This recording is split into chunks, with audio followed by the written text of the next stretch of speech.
Saya ucapkan selamat pagi kepada Bapak Ibu jemaat sekalian. Kita akan bersama-sama memulai ibadah kita pagi hari ini. Saya undang kita bangkit berdiri. Kita akan mempersiapkan hati kita mengambil waktu teduh sejenak di hadapan Tuhan.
Arahkanlah hatimu kepada Tuhan dan beribadahlah kepadanya dengan sikap penyembahan yang benar.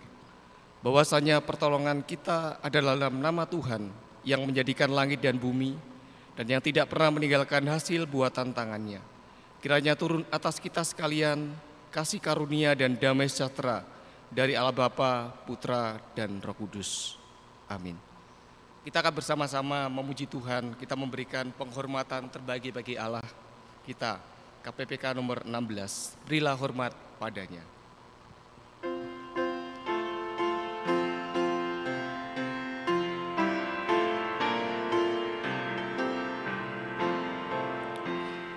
Berilah hormat padanya, pada Allah. Berilah hormat padanya, Allah Maha Tinggi. Dan pujilah tak berhenti, puji rahmat dan kasih-Nya. Puji Allah, Bapa, Anak, dan Roh Kudus. Berilah hormat padanya, pada Allah Maha Tinggi, Maha Mulia, Maha Mulia. Berilah hormat padanya, Maha Mulia, Maha Mulia. Berilah hormat padanya. Bagi kita yang datang kepada Tuhan, dengarlah firman Tuhan yang terambil dari Yohanes 2 ayat 17. Maka teringatlah murid-muridnya bahwa ada tertulis, cinta untuk rumahmu menghanguskan aku. Amin. Jemaat dipersilakan duduk kembali. Kita akan bersama-sama kembali memuji Tuhan, satu pujian yang boleh mengantarkan kita kepada kesadaran diri kita bahwa hanya Allah yang layak dipuji dan hanyalah Allah yang satu-satunya sumber keselamatan dan penolong kita. Pujian dari KPPK nomor 26, mulia bagi Allah Bapa, bagi Allah.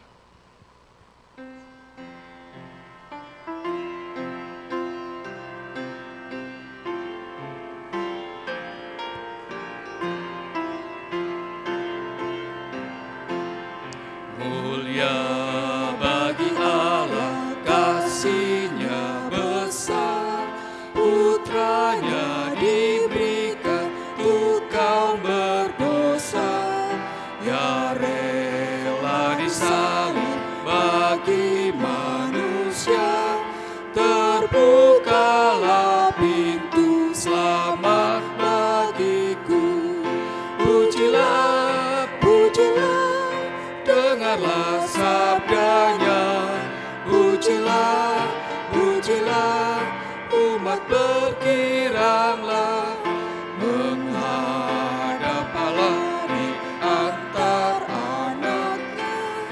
Dapatlah penebusan mulia baginya. Darah anaknya jadi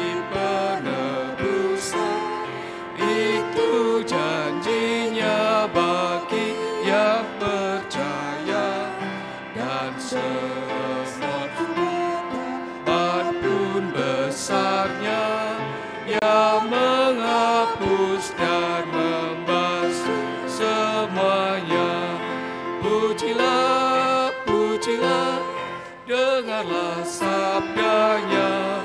Pujilah, pujilah, umat berkiranglah menghadap Allah di antar anaknya. Genaplah penebusan mulia bagimu.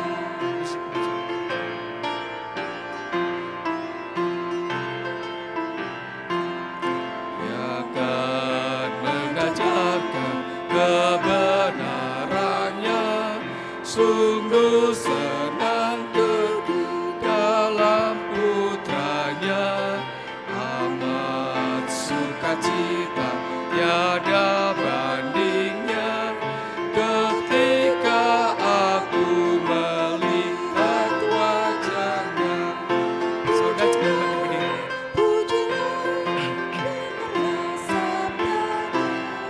Pujilah, pujilah, umat berkiranglah menghadap Allah di antar anaknya. Genaplah penebusan mulia baginya. Kita akan bersama-sama datang kepada Tuhan. Kita mengaku dosa dan mengaku kesalahan kita dan mohon pengampunannya. Mari kita mengambil waktu doa secara pribadi.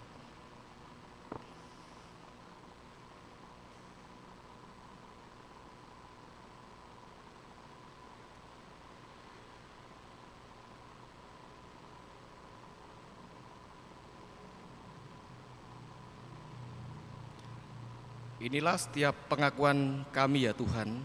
Kami menyadari bahwa kami adalah umat-Mu, orang-orang pilihan-Mu yang masih hidup, seringkali jatuh bangun di dalam dosa kami. Baik itu melalui pikiran, melalui perkataan, melalui sikap dan tingkah laku kami, yang itu menyakiti hati Tuhan dan juga mungkin menyakiti hati sesama kami. Oleh karena itu pagi hari ini kami datang mengaku dosa di hadapan Tuhan.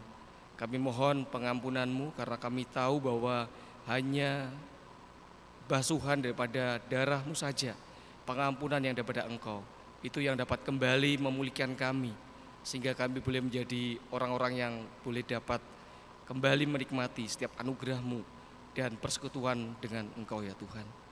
Inilah setiap pengakuan kami, dan kiranya Allah yang juga terus-menerus menuntun kami, Allah Roh Kudus terus membimbing kami, sehingga di dalam kehidupan kami selanjutnya, kami boleh tetap tunduk atas ketetapan-ketetapan-Mu, dan kami boleh tetap setia akan Tuhan, dan melakukan apa yang Tuhan mau kami lakukan dalam hidup kami. Inilah setiap seru doa kami, doa pengakuan dosa kami. Tuhan yang mendengar dan Tuhan yang kembali memulihkan kami. Demi nama Yesus kami berdoa. Amin. Bagi setiap kita yang telah mengaku dosa di hadapan Allah, dengarkanlah berita anugerah yang terambil dari Roma 8 ayat 1 dan 2. Demikian firman Tuhan. Demikianlah sekarang tidak ada penghukuman bagi mereka yang ada di dalam Kristus Yesus. Roh yang memberi hidup telah memerdekakan kamu dalam Kristus dari hukum dosa dan hukum maut. Amin. Jemaat, silakan duduk kembali. Petunjuk hidup baru pagi hari ini terambil dari bacaan pertanggapan nomor 5. Nanti kita akan secara bergantian membaca bagian ini, saya membaca bagian pemimpin, Bapak Ibu membaca bagian jemaat. Bacaan pertanggapan nomor 5, penyesalan, pertobatan, dan mohon pengampunan. Carilah Tuhan selama Ia berkenan ditemui, berserulah kepadanya selagi Ia dekat. Baiklah orang fasik meninggalkan jalannya, dan orang jahat meninggalkan rancangannya. Baik ia kembali kepada Tuhan, maka Dia akan mengasihinya, dan kepada Allah kita, sebab Ia memberi pengampunan dengan limpahnya. Maka aku memohon kepada Tuhan Allahku dan mengaku dosaku. Demikian, Tuhan, Allah yang maha besar dan dahsyat, yang memegang perjanjian dan kasih setia terhadap mereka yang mengasihi Engkau, serta berpegang pada perintah-Mu. Kami telah berbuat dosa dan salah. Kami telah berlaku fasik dan telah memberontak. Kami telah menyimpang dari perintah dan peraturan-Mu. Kami tidak taat kepada hamba-hamba-Mu, para nabi yang telah berbicara atas nama-Mu kepada raja-raja kami, kepada pemimpin-pemimpin kami, kepada bapak-bapak kami, dan kepada segenap rakyat negeri. Dan inilah berita yang telah kami dengar dari Dia dan yang kami sampaikan kepada kamu. Allah adalah terang dan di dalam Dia sama sekali tidak ada kegelapan. Jika kita katakan bahwa kita beroleh persekutuan dengan Dia, namun kita hidup di dalam kegelapan, kita berdusta dan kita tidak melakukan kebenaran. Tetapi jika hidup di dalam terang sama seperti Dia ada di dalam terang, maka kita beroleh persekutuan seorang dengan yang lain, dan darah Yesus, Anaknya itu menyucikan kita daripada segala dosa. Jika kita katakan bahwa kita tidak berdosa, maka kita menipu diri kita sendiri dan kebenaran tidak ada di dalam kita.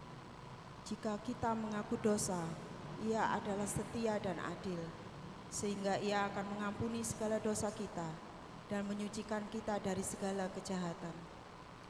Jika kita berkata kita tidak ada berbuat dosa, maka kita membuat Dia menjadi pendusta dan firman-Nya tidak ada di dalam kita. Anak-anakku, hal ini kutuliskan kepada kamu, supaya kamu jangan berbuat dosa. Namun jika seorang berbuat dosa, kita mempunyai seorang pengantara pada Bapa, yaitu Yesus Kristus yang adil. Ya, demikian petunjuk hidup baru. Tuhan kiranya menolong kita. Kita akan bersama-sama meresponi akan karya pengampunan Tuhan. Bagaimana ketika karya itu Dia kerjakan bagi kita untuk orang-orang yang berdosa dengan satu pengorbanan yang begitu luar biasa. Satu pujian ini boleh kembali mengingatkan kita akan karya Tuhan itu bagi kita. Kepala yang berdarah.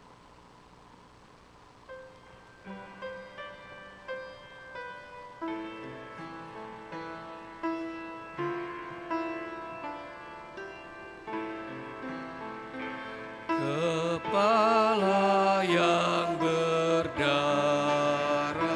tertunduk dan sedih, penuh dengan sengsara dan luka yang pedih.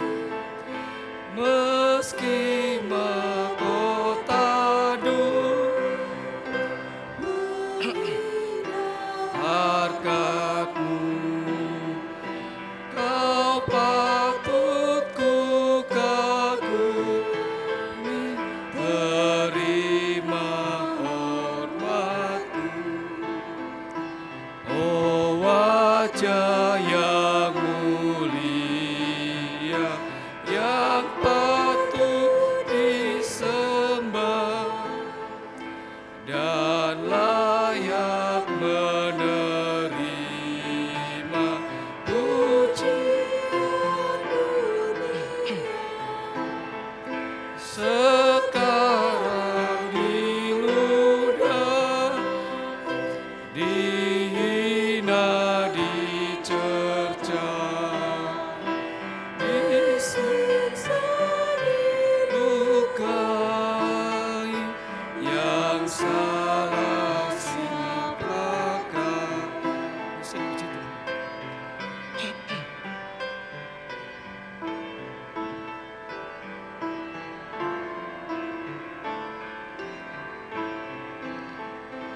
Ya Tuhan yang Kau tanggung, ya itu salahku, dosaku telah Kau gantung di kayu salib-Mu.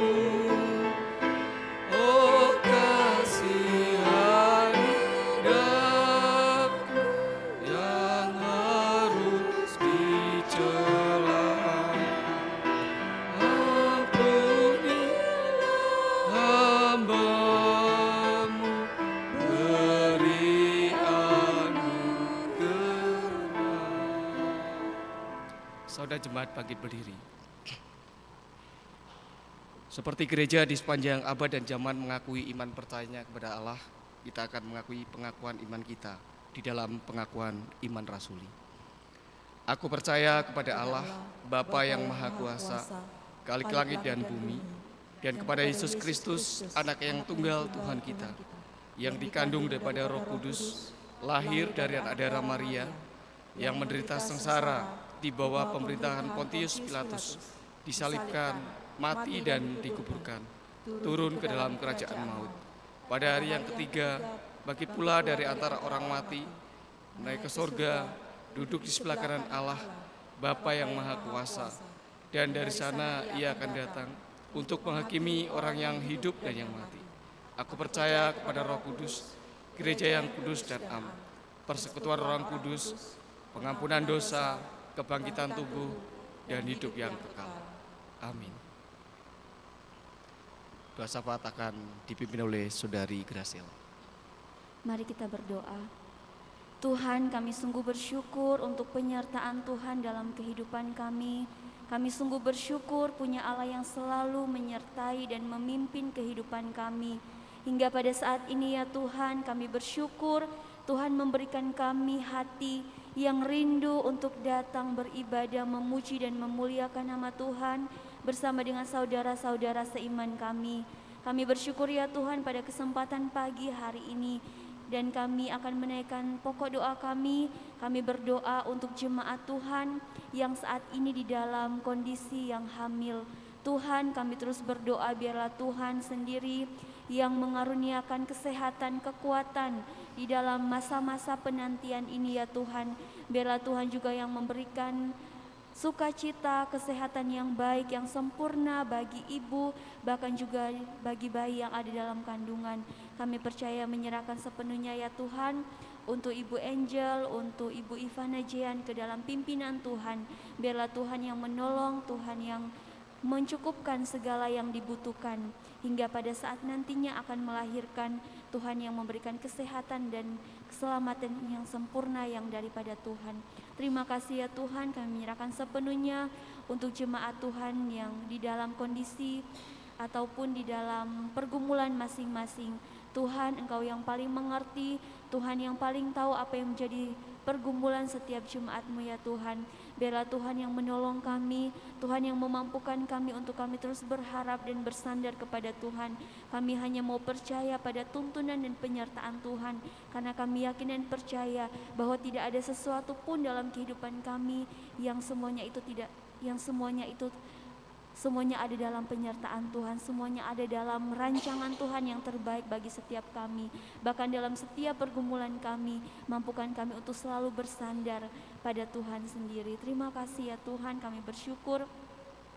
Kami berdoa untuk lembaga pendidikan yang boleh Tuhan titipkan bagi gereja-Mu di tempat ini, untuk sekolah Kristen Pelita Kasih. Kami menyerahkan sepenuhnya ya Tuhan, kami bersyukur karena kami sungguh melihat dan merasakan karya dan penyertaan Tuhan yang sungguh sempurna dan luar biasa bagi lembaga pendidikan ini. Kami berdoa ya Tuhan khususnya untuk penerimaan siswa baru, untuk divisi KBTK, SD, SMP ya Tuhan tahun ini. Kami percaya Tuhan juga yang akan tolong, Tuhan yang akan kirimkan orang tua yang akan membawa anak mereka untuk dididik dan dibina di sekolah ini. Mereka boleh semakin diperlengkapi di dalam pengenalan akan Tuhan, bahkan juga ilmu pengetahuan. Kami percaya Tuhan yang akan campur tangan memberikan masa depan yang terbaik bagi setiap anak didik yang ada. Terima kasih ya Tuhan, memberikan kesehatan, kerjasama yang baik antara guru-guru, koordinator sekolah, kepala sekolah, yayasan, bahkan orang tua yang ada. Kami percaya Tuhan yang campur tangan, Tuhan yang akan tolong, Tuhan yang berkarya di dalamnya. Berdoa ya Tuhan untuk rencana pembangunan kelas baru tahun ini. Kami percaya juga Tuhan yang akan mencukupkan segala kebutuhan yang ada, Tuhan yang akan menolong segala yang direncanakan ya Tuhan. Kami berdoa juga ya Tuhan untuk persiapan akreditasi divisi SMP. Kami percaya ya Tuhan juga yang akan tolong memberkati segala yang dipersiapkan guru-guru, semuanya ya Tuhan biarlah membawa kemuliaan bagi nama Tuhan. Tuhan boleh pakai sekolah Kristen Pelita Kasih ini, boleh sungguh-sungguh boleh menjadi berkat di tengah-tengah lingkungan masyarakat yang ada. segala pergumulan yang ada, biaya operasional setiap bulannya, kami percaya Tuhan juga yang akan mencukupkan. Terima kasih ya Tuhan, kami yakin dan percaya kami akan terus merasakan penyertaan Tuhan dan karya Tuhan yang sempurna dan nyata melalui lembaga pendidikan ini. Terima kasih Tuhan, kami berdoa juga untuk Pos PI Donomulyo. Terima kasih, kami bersyukur untuk penyertaan dan pimpinan Tuhan yang luar biasa. Kami berdoa untuk Evangelis Stefanus yang boleh Tuhan percayakan melayani di Pos PI Donomulyo. Biarlah Tuhan juga yang akan terus tambahkan hikmat. Tuhan semakin pakai di dalam setiap pelayanan yang Tuhan percayakan di Pos PI Donomulyo. Bahkan juga saat ini Tuhan yang mengizinkan boleh dalam keadaan ataupun dalam kondisi yang lemah tubuh. Kami berdoa biarlah Tuhan dalam setiap obat-obatan yang dilakukan ataupun terapi ataupun para medis, para dokter yang menangani, kami percaya Tuhan juga yang akan menolong supaya Tuhan, kami berdoa Tuhan memberikan kesembuhan yang sempurna bagi Pak Stefanus. Terima kasih Tuhan, berdoa untuk setiap jemaat Tuhan di Pos PI Donomulyo ke dalam pimpinan Tuhan, mereka boleh semakin diperlengkapi, mereka semakin bertumbuh di dalam iman percaya kepada Tuhan. Berdoa untuk pembelian tanah ya Tuhan, kami terus berdoa biarlah Tuhan yang akan mencukupkan dana yang dibutuhkan ya Tuhan, dan Tuhan yang akan menolong supaya semuanya boleh tercukupkan, dan Tuhan segala rencana ke depannya untuk Pos PI Donomulyo kami serahkan sepenuhnya ke dalam pimpinan Tuhan. Terima kasih ya Tuhan, kami juga saat ini berdoa untuk bangsa dan negara kami, segala pergumulan demi pergumulan yang ada. Tuhan kiranya yang akan terus menambahkan hikmat di dalam setiap keputusan kebijakan yang diambil oleh pemerintah ya Tuhan. Kami percaya Tuhan yang akan menolong, Tuhan yang akan memampukan, sehingga segala sesuatu yang diputuskan semuanya untuk kebaikan bersama dan boleh semakin membawa negara kami ini boleh semakin maju untuk kemuliaan nama Tuhan. Terima kasih ya Tuhan, kami bersyukur, kami juga telah memberikan korban persembahan kepada Tuhan. Bela persembahan ini ya Tuhan boleh sungguh-sungguh berguna dan dipakai untuk sebagai alat-Mu ya Tuhan, untuk kemajuan dan pekerjaan di gereja-Mu di tempat ini. Terima kasih ya Tuhan, kami sungguh bersyukur, kami menyerahkan setiap permohonan doa kami. Tuhan mampukan kami untuk kami semakin berharap dan bersandar kepada Tuhan. Kami menyerahkan Tuhan setiap permohonan doa kami ini di dalam nama Kristus Yesus Tuhan kami yang sudah mengajarkan kami bersama-sama berdoa.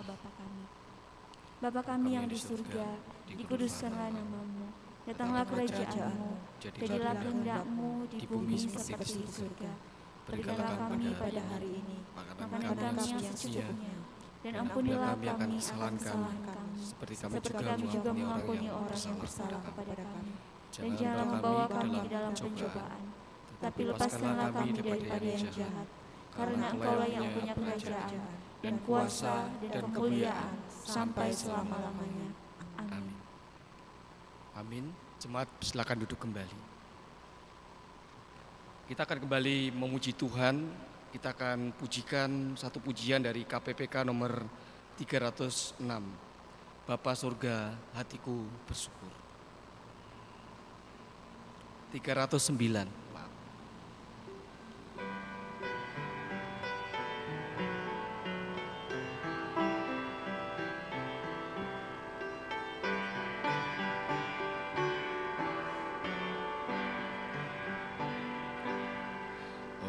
Bapakku, hatiku bersyukur. Bapa surga, hatiku bersyukur. Ku cinta, ku hormat, ku sujud padamu. Bapa surga, hatiku bersyukur. Tuhan Yesus, ku mau besarkan-Mu. Tuhan Yesus, ku mau agungkan-Mu. Ku cinta, ku hormat, ku sujud padamu. Tuhan Yesus, ku mau agungkan-Mu. Puji Tuhan.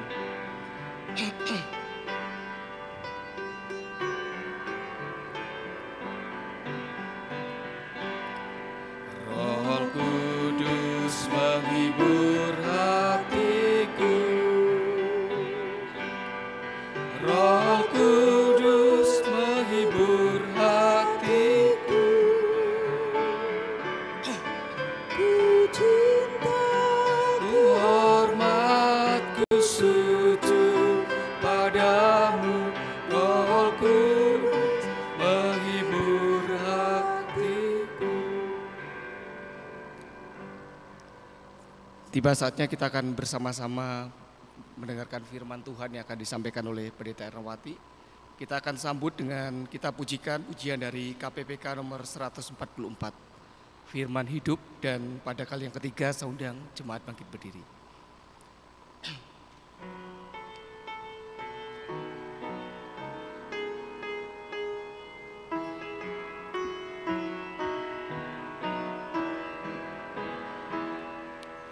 Firman Khalik semesta, ajaib firman hidup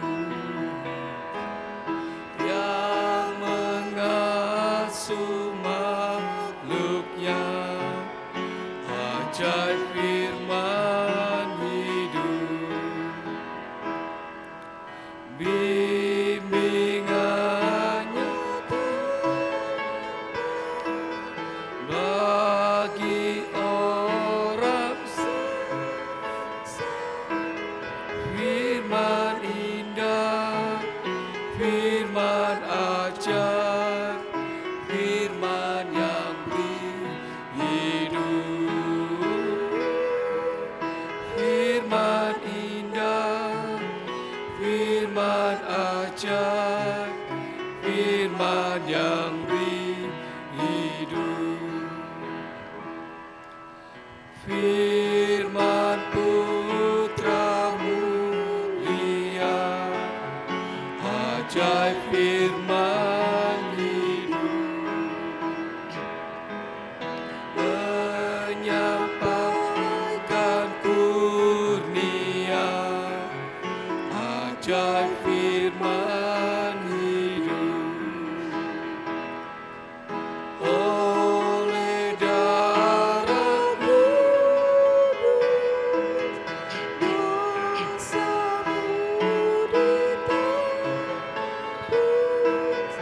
firman indah, firman ajar, firman yang beri hidup, firman indah, firman ajar, firman yang beri hidup.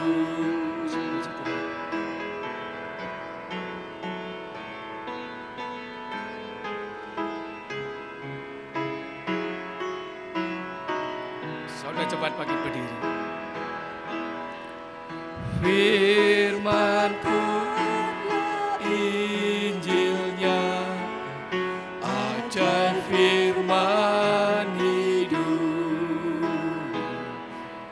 yang beri damai sentosa, ajaib firman hidup, Yesus Kristus Tuhan yang beri pengharapan, firman indah, firman ajar, firman yang beri hidup, firman indah, firman ajar, firman yang beri hidup. Mari bersama-sama kita berdoa.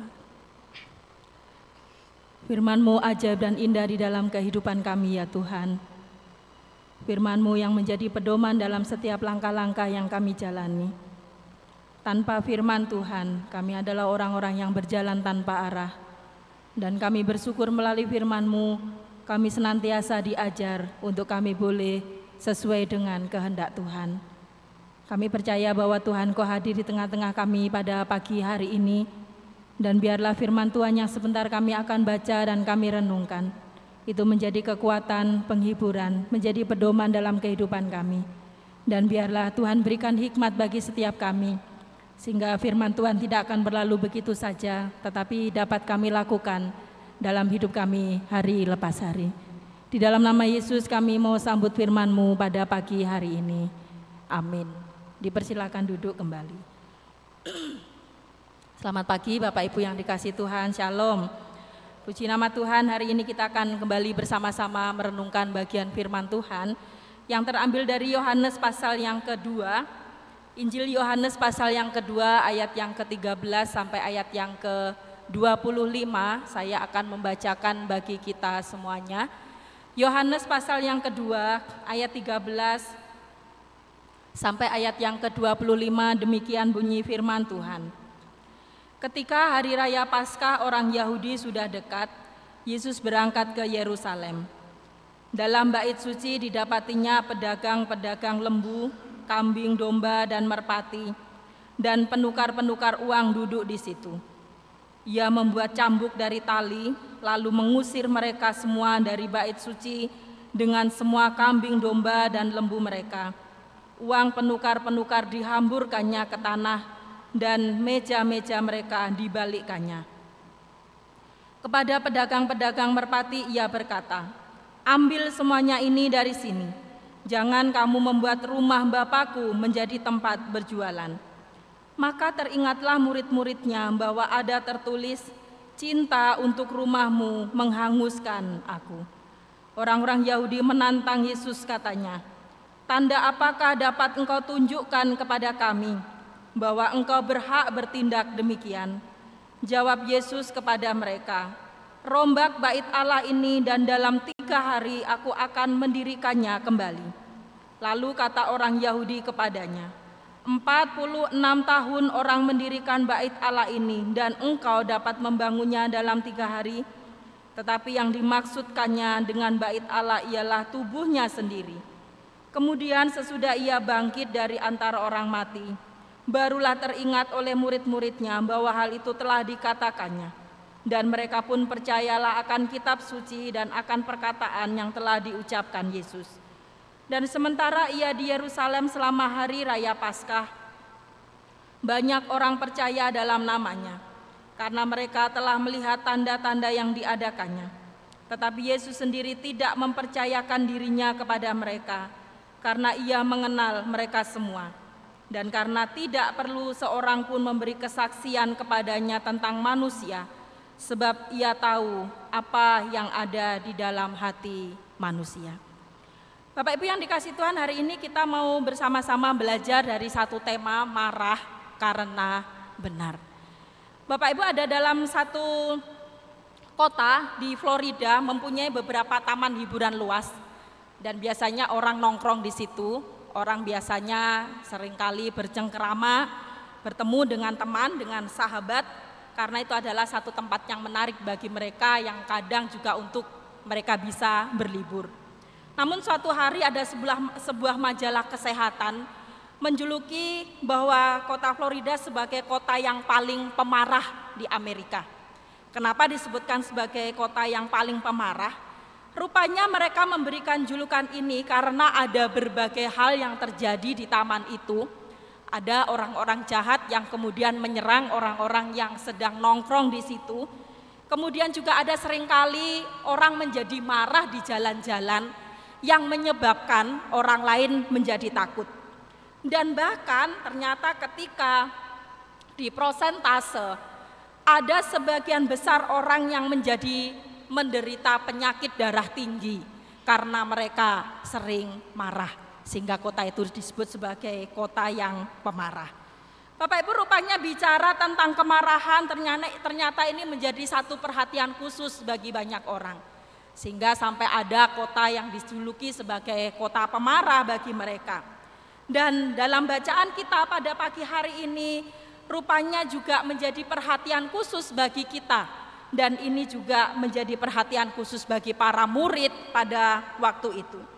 Bapak Ibu yang dikasihi Tuhan, kemarahan bukan hanya diakibatkan oleh peristiwa-peristiwa besar yang kemudian itu membuat orang lain harus menjadi marah.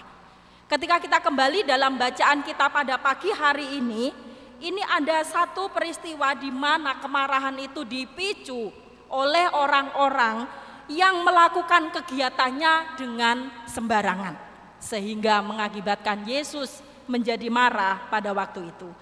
Bapak Ibu yang dikasihi Tuhan, perikop ini menceritakan bahwa ketika hari raya Paskah, dikatakan bahwa hari raya Paskah orang Yahudi itu sudah dekat, Yesus berangkat ke Yerusalem dan dia mendapati di sana ada banyak pedagang hewan kurban yang rupanya mereka berjualan di bait suci.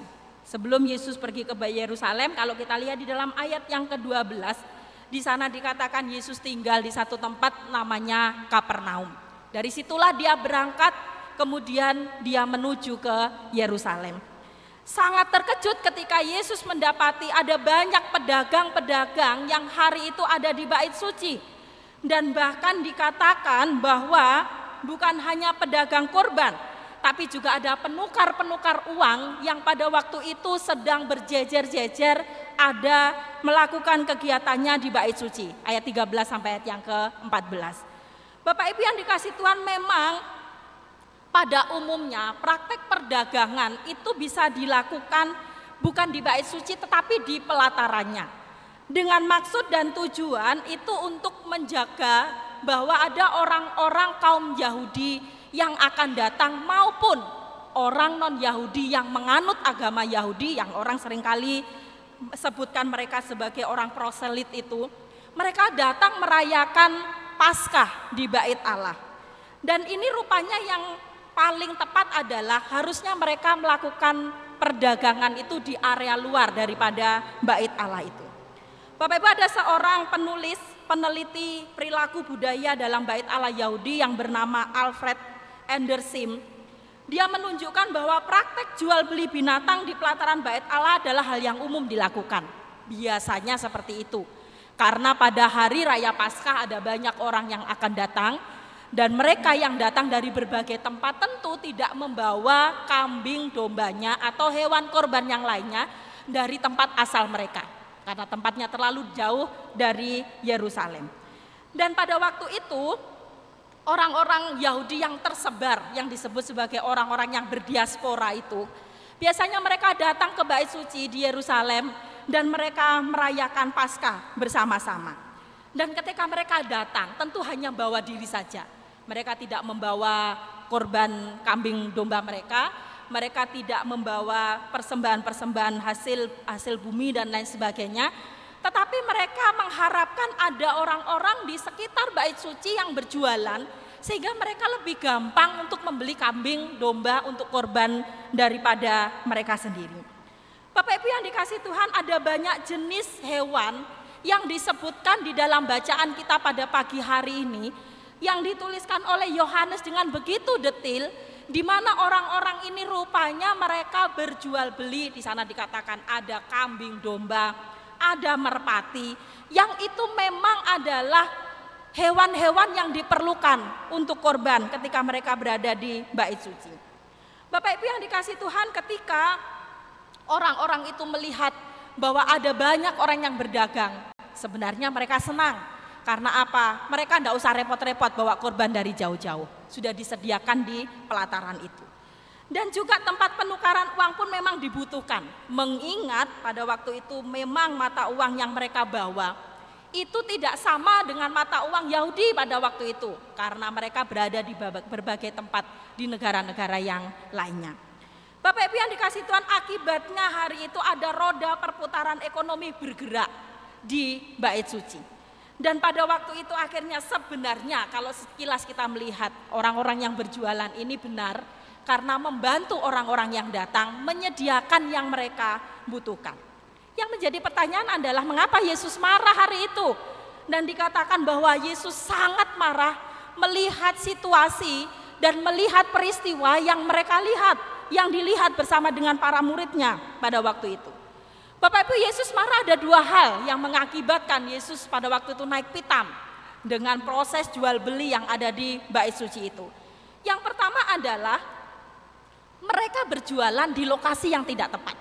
Bapak Ibu, di dalam ayat yang ke-16 dikatakan bahwa kepada pedagang-pedagang merpati ia berkata, ambil semuanya ini dari sini, jangan kamu membuat rumah Bapakku menjadi tempat berjualan. Bapak Ibu yang dikasih Tuhan, rupanya orang-orang pada waktu itu memilih lokasi bukan pada tempat yang seharusnya. Mereka mengadakan proses jual beli itu ada di dalam bait Allah. Dan Yesus katakan tidak sepantasnya mereka melakukan hal yang demikian. Karena sebenarnya itu bisa dilakukan di luar, tetapi mereka lakukan itu di dalam. Bapak Ibu, yang dipakai istilah kata oleh Yesus pada waktu itu dikatakan rumah Bapakku. Ini menunjukkan satu sikap di mana ada aspek kepemilikan bagi Yesus yang dia ingin tunjukkan kepada banyak orang pada waktu itu. Dan dia ingin tunjukkan bahwa bait Allah ini adalah miliknya. Sehingga tidak pantas orang-orang pada waktu itu berjualan di dalam bait Allah. Dan yang kedua adalah menunjukkan akan kekudusan dan kekhususan daripada bait suci itu. Bukan selayaknya sebagai tempat berjualan bagi mereka. Bapak Ibu yang dikasih Tuhan, bait adalah tempat untuk menyembah Tuhan. Itu yang sudah dipahami oleh banyak orang, termasuk di dalamnya adalah orang-orang Yahudi. Maka di dalam ayat yang ke-17 muncullah satu kalimat, cinta untuk rumahmu begitu menguasai hatiku. Ini berarti ketika bahwa seorang datang ke bait Allah, tujuannya adalah dia mau menyembah Tuhan. Dia mau bersekutu dengan Tuhan, merasakan bagaimana cinta kasih Tuhan itu yang begitu besar yang mereka rasakan. Tetapi hari itu tidaklah demikian yang terjadi. Di dalam perikop ini seorang penulis Andersim ini menunjukkan betapa harga hewan hari itu bukan hanya dijual dengan harga yang biasa. Tetapi harga-harga hewan hari itu melambung begitu tinggi karena memenuhi tuntutan daripada orang-orang yang membutuhkan. Sedangkan mata uang mereka begitu lemah. Bapak Ibu bisa dibayangkan bagaimana proses hari itu orang-orang yang sedang berjualan yang berada di bait Allah itu membuat Yesus menjadi sangat marah. Mereka mengadakan bisnis yang tentu itu juga harganya sangat menjerat bagi orang-orang yang datang. Bagi orang-orang Yahudi yang berdiaspora yang hari itu datang ke bait Allah untuk merayakan Paskah. Dan boleh dikatakan bahwa praktek pada waktu itu jual beli sangat ditentang oleh Yesus karena tempatnya adalah tempat yang salah. Bapak Ibu yang dikasih Tuhan, pelataran bait Allah penuh sesak bukan karena orang-orang yang motivasinya mau datang untuk menyembah Tuhan. Hari itu mereka datang untuk saling jual beli, menukar uang, dan mereka mau mempersembahkan kurban. Sehingga tidak heran jika Yesus hari itu sangat marah kepada mereka semuanya. Bapak Ibu yang dikasih Tuhan, bagi orang Yahudi bait Allah merupakan simbol kehadiran Allah di dalam kehidupan mereka. Bait Allah adalah tempat yang maha kudus bagi mereka. Sehingga itu adalah satu tempat yang bagi mereka harus dijaga dengan baik. Harus dipakai sesuai dengan fungsinya. Itu yang mereka harapkan. Dan bagi mereka bait Allah sangatlah penting karena itu adalah yang mereka harapkan menjadi satu tempat mereka memuliakan nama Tuhan. Maka ketika ada hal yang tidak semestinya terjadi di bait Allah, maka akan ada yang bereaksi dengan cepat. Dan hari itu Yesus sangat bereaksi dengan cepat dan reaksinya adalah marah ketika Yesus melihat proses bisnis perdagangan yang ada di bait Allah itu. Bapak Ibu yang dikasih Tuhan, Yesus melihat bahwa orang-orang itu menyalahgunakan satu tempat yang bagi mereka ini adalah tempat untuk berdoa. Mereka menyalahgunakan bait Allah karena mereka tahu disitulah mereka boleh mendapatkan keuntungan yang sangat besar ketika proses jual beli itu dilakukan. Bapak Ibu yang dikasih Tuhan, memang dalam banyak cerita dan banyak perikop kita mendapati Yesus dikenal sebagai sosok yang lemah lembut dan sopan. Kita juga mendapati bahwa Yesus adalah dia adalah Allah yang datang sebagai manusia, dan tentu dia tidak akan pernah menghukum orang hari itu ketika dia bertemu dengan orang-orang yang ditemuinya. Tetapi dalam satu sisi kita juga melihat bahwa Yesus juga adalah satu sosok yang kemudian dia bisa menjadi marah karena dosa dan ketidakbenaran yang dilakukan oleh manusia. Sehingga sebenarnya yang dilakukan oleh Yesus adalah dia bukan benci kepada pribadi-pribadi yang melakukan jual beli. Tetapi yang dia benci adalah interaksi, transaksi, dan bahkan kegiatan yang mereka lakukan. Bapak Ibu yang jadi pertanyaan sebenarnya hari itu kan bait Allah ada pengelolanya. Kenapa pengelola bait Allah mengizinkan orang-orang ini berjualan Dan kemudian itu menjadi satu kegiatan yang sangat-sangat pada waktu itu hiruk pikuk sehingga membuat banyak orang tentu mungkin yang akan dengan motivasi yang benar datang ke Bait Allah sangat terganggu. Rupanya pengelola Bait Suci pun membiarkan yang demikian karena juga memperoleh keuntungan di dalamnya. Memperoleh keuntungan yang sangat besar dari proses jual beli yang dilakukan oleh banyak orang pada waktu itu. Bapak Ibu bisa bayangkan di situ ada binatang-binatang yang ribut, ada binatang-binatang yang gaduh, ada suara tertawa-tertawa di situ, orang saling tawar-menawar berapa harganya. Dan kemudian ada tercium juga bau kotoran binatang yang karena itu semua ada di satu tempat itu. Dan Yesus sangat marah melihat hal yang demikian. Di satu sisi tentu juga ada orang yang terganggu ketika orang-orang ini mau masuk ke dalam Bait Allah itu. Bapak Ibu yang dikasih Tuhan, suasananya sudah seperti pasar. Bapak Ibu bisa bayangkan situasi pasar yang tentu di sana orang tidak diam-diam saja. Ada orang-orang yang sedang tawar-menawar tentang harga. Tentu juga ada orang yang bersuka cita ketika sudah mendapatkan yang dia dapatkan.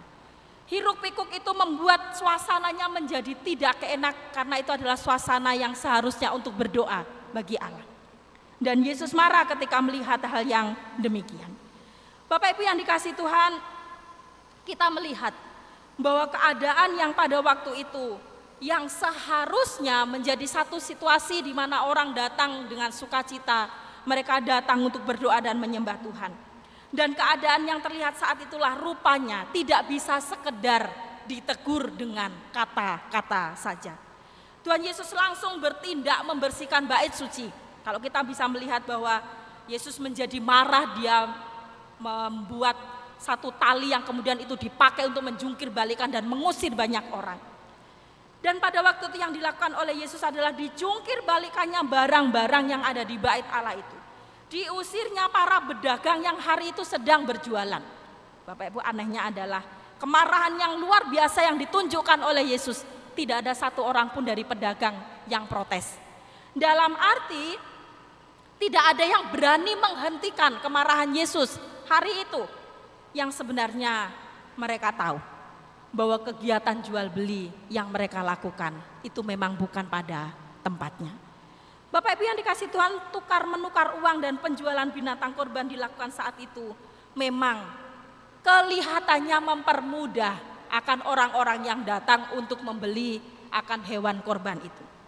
Tetapi di balik setiap peristiwa yang mereka lakukan, kegiatan yang mereka lakukan, ada keuntungan besar yang pada waktu itu mereka terima, dan itu rupanya mereka sudah kerjasama dengan pengelola daripada Bait Allah itu.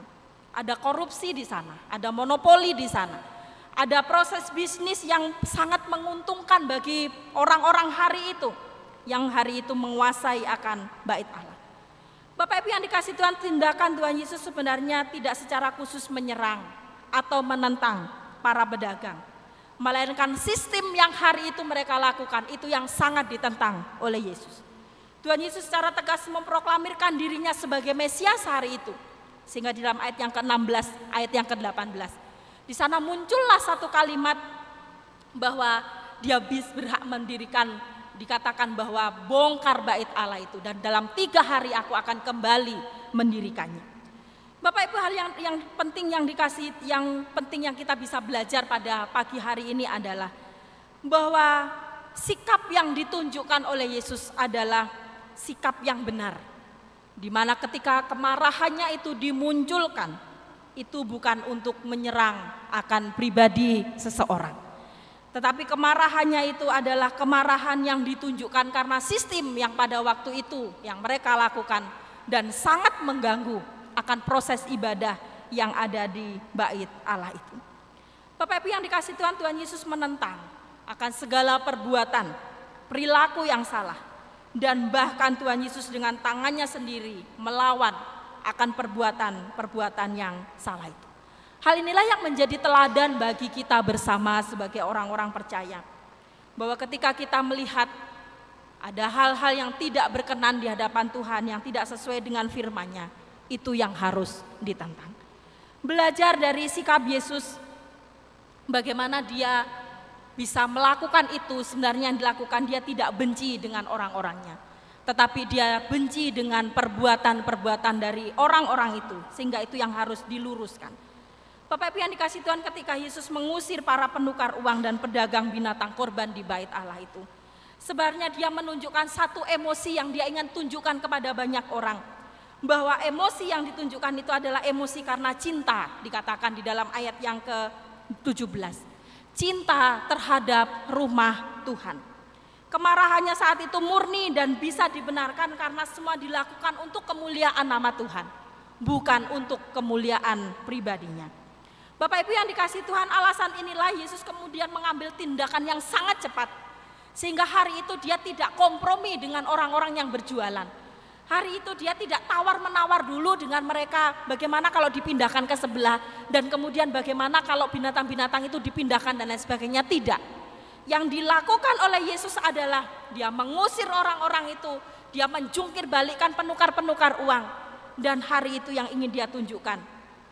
Termasuk di dalamnya adalah ada orang-orang Farisi, ada ahli-ahli Taurat yang seharusnya sangat mengerti bagaimana mereka memperlakukan bait Allah itu harusnya seperti apa.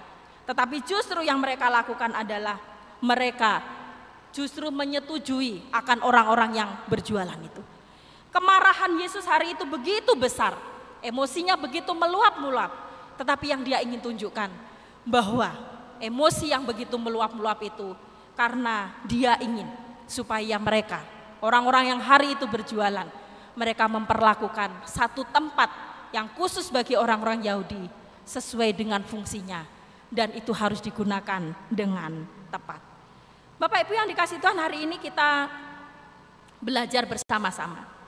Kalau kita mengacu di dalam Efesus pasal yang keempat ayat yang ke-26, mengajarkan kepada kita bahwa apabila kamu menjadi marah, janganlah kamu berbuat dosa.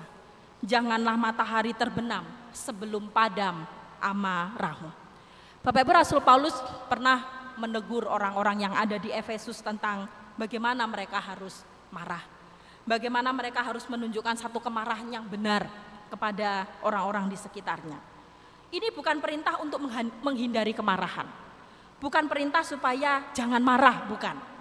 Tetapi yang ingin ditekankan adalah bahwa di dalam meluapkan akan emosi atau kemarahan harus tepat sasaran, harus benar di waktu juga yang tepat. Itu yang harus dilakukan, yang Paulus ingin katakan kepada jemaat di Efesus. Kemarahan Yesus pada waktu itu berbeda dengan kemarahan manusia pada umumnya. Karena biasanya kalau kemarahan manusia yang ditunjukkan adalah satu kemarahan menunjukkan emosi yang begitu luar biasa, kemudian setelah marah masih ada embel-embel berikutnya, bisa menjadi dendam dan bisa menjadi benci kepada orang-orang yang dimarahinya. Bapak Ibu, yang dilakukan oleh Yesus adalah kemarahannya didasari pada alasan yang tepat. Sehingga dengan kata lain dia marah karena alasannya benar. Hari itu dia menentang akan proses perdagangan yang terjadi di dalam bait Allah. Kemarahan Yesus bukan berasal dari sesuatu yang sepele atau urusan-urusan pribadi yang pada waktu itu bertentangan dengan dirinya, bukan. Tetapi kemarahannya itu adalah melibatkan bagaimana dia emosi pada waktu itu, melihat akan proses yang perdagangan itu yang seharusnya itu dilakukan bukan di tempat itu, karena tempatnya adalah tempat yang salah. Kemarahannya ditunjukkan pada arah yang tepat, bukan kepada sasaran yang tidak tepat. Dia tidak marah kepada Allah atau kepada kelemahan orang lain. Kemarahannya tertuju pada perilaku dosa dan ketidakadilan yang hari itu dilakukan oleh banyak orang. Kemarahannya didasari pada rasa peduli dengan orang-orang yang hari itu mau datang ke bait Allah, yang sangat terganggu dengan situasi yang hari itu sedang terjadi. Sehingga dalam satu kesempatan Yesus pun juga pernah marah kepada orang Farisi di dalam Markus pasal yang ketiga yang kelima, di mana orang-orang ini mereka tidak memiliki iman kepada Allah. Mereka hanya mengandalkan pengetahuan mereka ketika mereka menjalankan akan keagamaan mereka. Mereka hanya mengandalkan akan kepintaran mereka ketika mereka melakukan akan ritual-ritual kerohanian mereka. Sehingga Yesus marah kepada orang-orang Farisi pada waktu itu. Bapak Ibu yang dikasih Tuhan, yang dilakukan oleh Yesus adalah tidak ada hubungannya sama sekali dengan kebencian atau sakit hati secara pribadi kepada orang-orang yang hari itu melakukan proses jual beli. Yesus dapat mengendalikan kemarahannya dengan benar. Dan yang dia tunjukkan pada waktu itu adalah Yesus tidak pernah melebihi batas ketika dia menunjukkan kemarahannya kepada orang-orang. Dia memang murka, dia memang emosi, dia memang sangat marah kepada orang yang berjual beli itu. Tetapi yang ditentang adalah proses yang mereka lakukan yang tidak pada tempatnya. Bapak Ibu yang dikasihi Tuhan, meskipun pemimpin Bait Allah pada waktu itu tidak menyukai akan tindakan Yesus, sehingga sempat ada perdebatan karena mereka menentang apa yang dilakukan oleh Yesus. Tetapi Yesus tidak menunjukkan akan satu sikap kebencian kepada pengelola daripada Bait Allah itu. Dia dapat mengendalikan emosinya, sehingga melalui setiap perkataannya dia ingin tunjukkan kepada orang-orang yang menentangnya bahwa apa yang dilakukan pada waktu itu adalah benar. Bapak Ibu yang dikasihi Tuhan, kemarahan Yesus pada waktu itu memiliki batas waktu. Dia tidak marah sampai pada akhirnya membuat orang-orang pada waktu itu tidak mengerti dengan apa yang sudah dilakukannya. Yesus juga tidak membiarkan kemarahan menguasai dia sehingga membuat di dalam pelayanannya kemudian menjadi terganggu, tidak. Yesus ketika marah pada waktu itu pada akhirnya juga tidak dendam kepada orang-orang yang hari itu dijumpainya. Justru yang dilakukan adalah kemarahan yang pada waktu itu dia tunjukkan membuahkan hasil yang baik, sehingga orang belajar bahwa apa yang dilakukan oleh Yesus itu adalah benar, dan itu dilakukan karena dia menentang dosa dan menentang ketidakadilan. Bapak Ibu yang dikasihi Tuhan, hari ini kita bisa belajar bersama-sama. Ketika kita marah, terlalu sering kita tidak fokus dan kemudian tidak bisa menguasai diri sendiri. Tidak pada sasaran yang tepat dan seringkali mungkin juga tidak pada arah dan orang yang tepat. Mari kita bersama-sama mengoreksi diri kita pribadi lepas pribadi. Karena dalam perjalanan hidup tentu tidak pernah kita tidak marah. Tetapi kita juga mungkin pernah melakukan yang namanya marah kepada siapapun itu. Mari kita belajar bahwa kepada siapapun ketika kita marah, mari kita boleh marah pada sasaran yang tepat. Dan kita marah karena dosa dan karena ketidakadilan. Inilah kemarahan manusia sehingga kita harus diingatkan. Supaya seperti yang dilakukan dalam Yakobus pasal yang pertama ayat 19-20. Setiap orang hendaklah cepat untuk mendengar, tetapi lambat untuk berkata-kata, lambat untuk marah. Sebab amarah manusia tidak mengerjakan kebenaran di hadapan Allah. Bapak Ibu yang dikasihi Tuhan, Yakobus juga mengingatkan bahwa ketika kita marah harus hati-hati. Jangan sampai ketika kita marah dengan sembarangan, menunjukkan emosi yang sembarangan, sehingga mengakibatkan kita pun menjadi benci terhadap orang dan kemudian orang juga menjadi benci terhadap kita. Tetapi biarlah kita menjadi marah terhadap dosa dan ketidakadilan, kebenaran yang ada di sekitar kita. Aristoteles juga pernah mengatakan yang demikian. Siapapun bisa marah. Marah itu mudah. Tetapi marah pada orang yang tepat dengan kadar yang sesuai pada waktu yang tepat, demi tujuan yang benar dan dengan cara yang baik, bukanlah hal yang mudah. Aristoteles ingin mengungkapkan dan mengingatkan kepada kita, siapapun itu bisa marah. Baik anak-anak, baik remaja, baik orang dewasa, tentu bisa marah. Tapi mari kita kembali berpikir bahwa marah pada sasaran yang tepat, pada situasi yang benar, pada waktu yang tepat, tujuan yang benar, itu yang tidak mudah. Sehingga hari ini kita mari belajar bersama-sama dari apa yang dilakukan oleh Yesus. Belajar dari Yesus yang tegas terhadap dosa dan ketidakadilan. Marah karena mengasihi, bukan karena benci kepada pribadi seseorang. Sehingga ketika kita marah kepada orang-orang yang ada di sekitar kita, itu didasarkan karena kita mengasihinya dan kita ingin mereka kembali kepada jalan Tuhan yang benar. Mari kita marah karena kita ingin mengembalikan pada hal yang benar. Bukan marah karena dendam, bukan marah karena benci, bukan marah karena kita ingin menyerang pribadi seseorang. Bapak Ibu yang dikasihi Tuhan, mari apa yang dilakukan oleh Yesus menjadi pelajaran bagi kita bersama. Siapapun bisa marah. Dan dalam hidup kita tentu tidak bisa dipungkiri, kita pun pernah marah. Dan bahkan dalam perjalanan hidup ke depan, mungkin kita akan diperhadapkan dengan banyak hal yang membuat kita bisa marah. Dalam keluarga, dalam pekerjaan kita, dalam bersosialisasi dengan banyak orang, dalam mungkin interaksi kita, dan dalam banyak hal. Kadang-kadang kita mungkin diperhadapkan dengan hal yang bisa saja membuat kita bisa menjadi marah. Mari kita marah terhadap dosa, marah terhadap ketidakadilan, marah ketidakbenaran, marah pada sasaran yang tepat, dan jangan meluapkan emosi dengan sembarangan. Belajar dari Yesus, dan biarlah ini menjadi teladan kita bersama. Mari bersama-sama kita mempersiapkan akan menyambut Paskah, di mana Kristus yang sudah rela datang mati bagi kita, mengorbankan segala-galanya bagi kita. Dan teladannya adalah supaya kita ingin juga menempatkan diri pada tempat yang tepat dimanapun kita berada. Mari kita berdoa. Tuhan, terima kasih untuk firman-Mu pada pagi hari ini kembali mengingatkan kami. Dalam masa Prapaskah ini kami kembali diingatkan betapa Tuhan, Engkau pernah marah karena adanya ketidakadilan, adanya ketidakbenaran, adanya sistem yang seringkali mengganggu banyak orang, adanya dosa, dan itu membuat Engkau menjadi marah kepada orang-orang yang Kau temui. Satu hal yang kami belajar Tuhan, bahwa mengendalikan emosi itu adalah sesuatu yang penting. Belajar untuk marah pada tempatnya itu adalah sesuatu yang penting untuk kami lakukan. Dan biarlah kami senantiasa belajar dari sikap Yesus yang benar, karena menunjukkan sesuatu yang baik, sehingga ketika emosi itu meluap, maka ada perbaikan dan ada hal-hal yang baik yang kemudian dilakukan oleh semua orang. Mampukan kami ya Tuhan untuk kami bisa menempatkan diri sebagaimana yang Tuhan kehendaki. Ketika berkata-kata, ketika berpikir, ketika bertindak, biarlah kami akan selalu ingat bahwa sesuatu yang baik, mengendalikan diri yang baik, itu adalah yang terpenting di dalam kehidupan kami.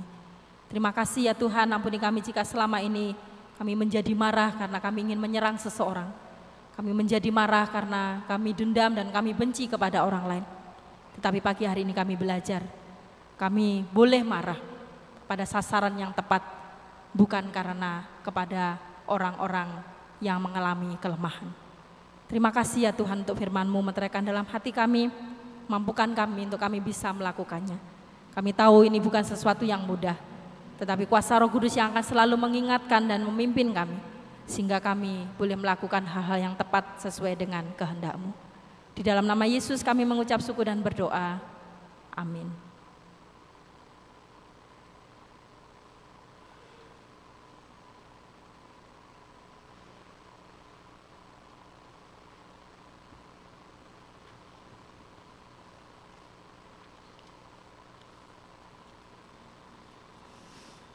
Selamat hari Minggu Bapak Ibu sekalian.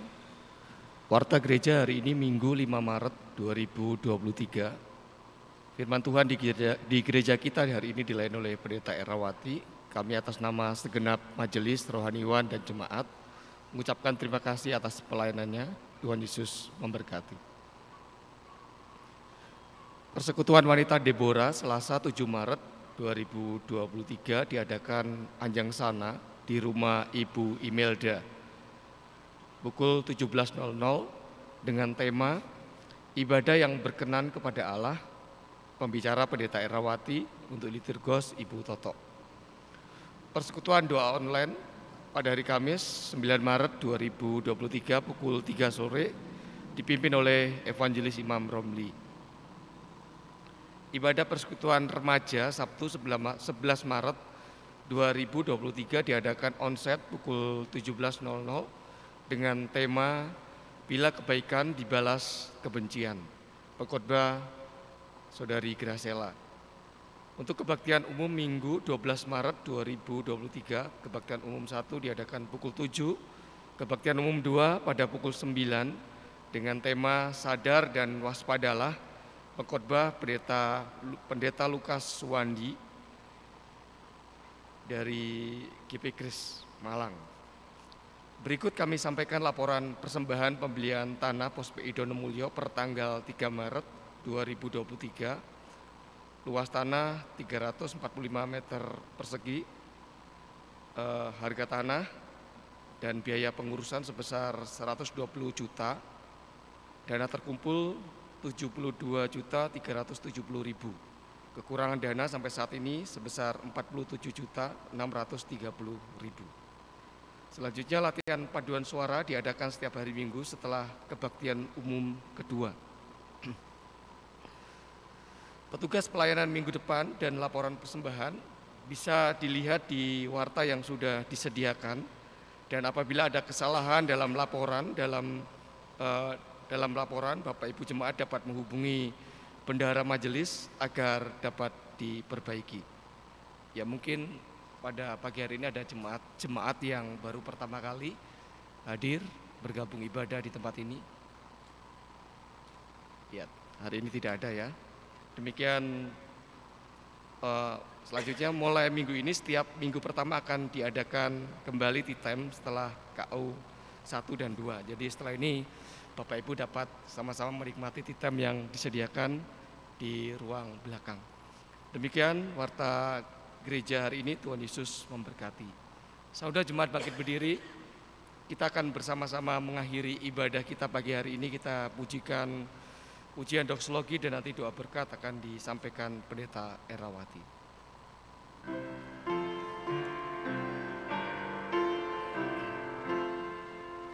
Puji Allah Bapa Putra, puji Allah Roh Kudus, ketiganya yang esa. Pohon selamat sumber berkah.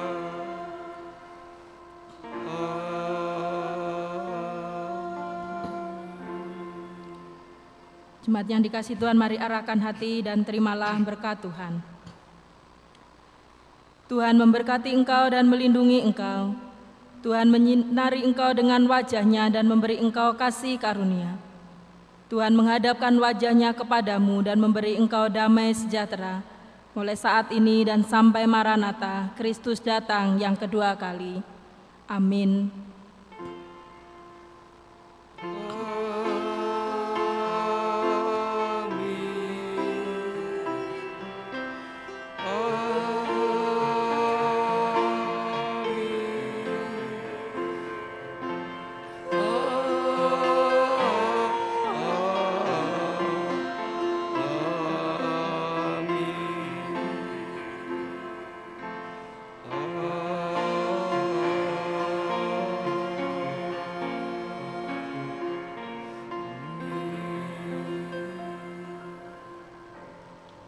Silakan duduk, saat teduh sejenak dan ibadah selesai. Tuhan memberkati.